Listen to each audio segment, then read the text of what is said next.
इस हेलो। वक्त लैंड पर भारत के सम्मानित पत्रकार, आफताबे हिंद के संपादक जनाब जमील अंसारी साहब अम्बेडकर नगर जिला अकबरपुर से लैंड पर मौजूद हैं। Sir, okay. आपने पत्रकारिता में उर्दू, हिंदी, इंग्लिश आपका पेपर निकलता था, पूरे देश पे जाता था, खास जी तौर जी से इलाहाबाद में भी रेलवे के जरिए आप भेजते थे। सर, जी जी। क्या कहेंगे आप?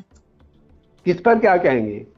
ये पेपर जो निकलता था आपका, अभी तो बंद है कुछ दिन के लिए, हाँ आपकी हाँ तबीयत भी खराब हो गई थी, हाँ हाँ। तो उस पर क्या रोशनी डालेंगे?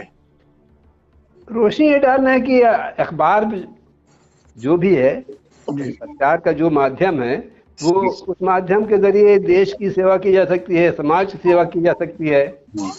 और उसके जरिए जो समाज की बुराइयां हैं या सरकार की बुराइयां, उनको सामने ला करके जी सर। सरकार को सुधारा जा सकता है। जी और जो कुछ लाभकारी योजनाएं सरकार की देश के लिए या जनता के लिए, उस पर जो है रोशनी डालकर लोगों को जो है इसकी तरफ लाया जा सकता है। भाई कि सरकार ये सब योजनाएं चला रही है, उनसे फायदा हासिल किया जाना चाहिए। और सरकार को भी कि वो अपनी योजनाओं को ज़्यादा प्रसारित करे ताकि लोग तक पहुँचे और उसके ज़रिए लोग फ़ायदा उठाएं, ताकि जो योजनाएं बन रही हैं उन योजनाओं का मतलब ये है कि उनका फ़ायदा पहुँचे, आम जनता तक फ़ायदा पहुँचे। तो अखबार वाला यही, एक अखबार या अखबार संपादक या जर्नलिस्ट, उसका काम ये है कि इसको जो है इन बातों को अपने अखबारों के ज़रिए, अपने अपने जो भी माध्यम है उसका, अखबार या मैगजीन जो है, उसके ज़रिए उनको सामने लाए और सरकार पर प्रेशर डाले कि भाई कि इन पर काम होना चाहिए और ज़्यादा से ज़्यादा फ़ायदा होना उठाना चाहिए। और पब्लिक भी जो है उसको भी इस पर ध्यान देना चाहिए कि अगर सरकार कोई योजना बना रही है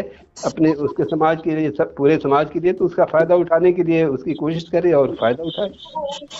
जी सर, ये पेपर वालों की जिम्मेदारी है कि सरकार को जो मतलब निकले उसको जो है पेपर में अपने छापे। बेशक बेशक, जिम्मेदारी लेकिन पूरी सर, आजकल विज्ञापन मिल नहीं रहा है, सरकारी विज्ञापन लोगों को मिल नहीं रहा है, पीडीएफ से केवल पूरे सोशल मीडिया में छाया हुआ है सबका अखबार। हाँ हाँ। क्या कहेंगे सर? तो ये तो असल में सरकार की कई पॉलिसियां इस तरह की हैं जिनकी वजह से अखबार जो है निकालना बड़ा मुश्किल हो गया है।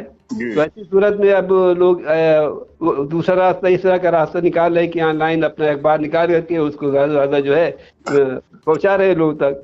तो ये भी एक अच्छा माध्यम है, क्योंकि बात तो पहुंचाना है, बात किसी भी तरह पहुंचाई जाए, पहुंचाना है मतलब अपनी बात जनता तक और सरकार तक पहुंचाना मकसद है। तो उस मकसद को जैसे भी जिस तरीके से पहुंचाया जा सकता है उसको हासिल किया जाना चाहिए।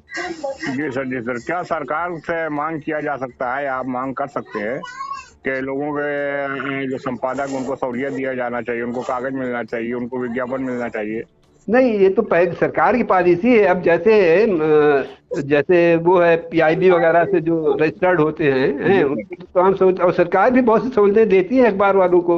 लेकिन आज जो है वो सहूलतें भी कम हो गई हैं, इस वजह से कि अब ऐसा एक ग्रुप बन गया है, गोदी मीडिया जिसको कहते हैं, वो उसको सरकार ज्यादा में अहमियत देती है, क्योंकि उनकी हाँ में हाँ मिला रही है। सारा उसका अच्छा बुरा सब जो भी काम है उसको उसको जो है वो उसी की तारीफ करने में लगी हुई है। तो ऐसी सूरत में सारा पैसा उनको चला जाता है। और आम आम अखबार के लिए जो मान लीजिए सरकार की आलोचना वगैरह भी करते हैं, तो उनको तो कुछ सरकार देने नहीं जा रही है, बल्कि उनके खिलाफ कोई कार्रवाई भी करने लगती है अगर उनके खिलाफ लगातार कुछ कोई लिखता है।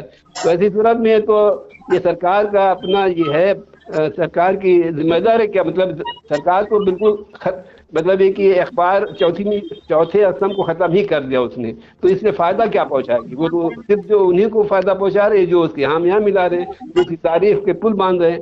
तो ऐसी सूरत में ये जो सोचना कि सरकार हमें फायदा पहुंचाएगी, इस सरकार के जरिए तो संभव नहीं लग रहा है। जी सर। जी सर, बहुत बहुत शुक्रिया बात करने के लिए। मैं ब्यूरो चीफ इसरार अंसारी, इलाहाबाद से।